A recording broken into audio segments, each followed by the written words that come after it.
seen some incredible posts from you about the well-balanced leader. Tell us about that. Thank you for asking, Ryan. The well-balanced leader model is something I developed a couple of years ago, and it was about 3 years post-retirement from Johnson and Johnson, which I did early at age 55. The reason I developed that model is because I have lived into living a totally fulfilled life, and I think everyone has the opportunity to live a totally fulfilled life. It's a matter of making choices. I made that choice to walk away from my corporate career to focus on entrepreneurship, but it was driven by my quality of life, which was not adequate to me at age 55. I was racing through everything and I wanted more of my time for myself, my children, my family, etc.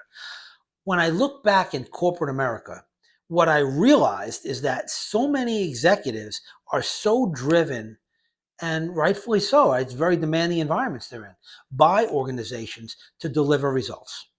And at frequently that comes at a cost, which is you're all in on the business. You work really, really hard. It becomes what defines you your whole life. And so I developed this well balanced leader model looking at that situation and saying, it doesn't have to be that way. It could be you're a rock star executive, but you have your personal needs met. And that's what developed this well balanced leader model, which has 5 slices of a pie. The right side of the pie has 2 components. It's leadership excellence and time management mastery, critically important for great leaders and executives. The left side of the pie has 3 slices, I think equally as important, starting with self care. If I had to pick one thing that's the most important for an individual, sustainability of their life, clarity and productivity, their energy levels, how they show up in any situation, it's personal care. What you do to stay healthy, how you eat, how you sleep, etc. So personal care, huge, carries over to professional and personal life. Then continuous development. We all should be learning and growing all the time. That's the next part of the pie. And the final one, which was referenced in a prior conversation, is your legacy. That is all about what kind of an impact you have on other people. I believe that executives have some of those components, but many of them don't have the personal side of it or some of the personal side of it.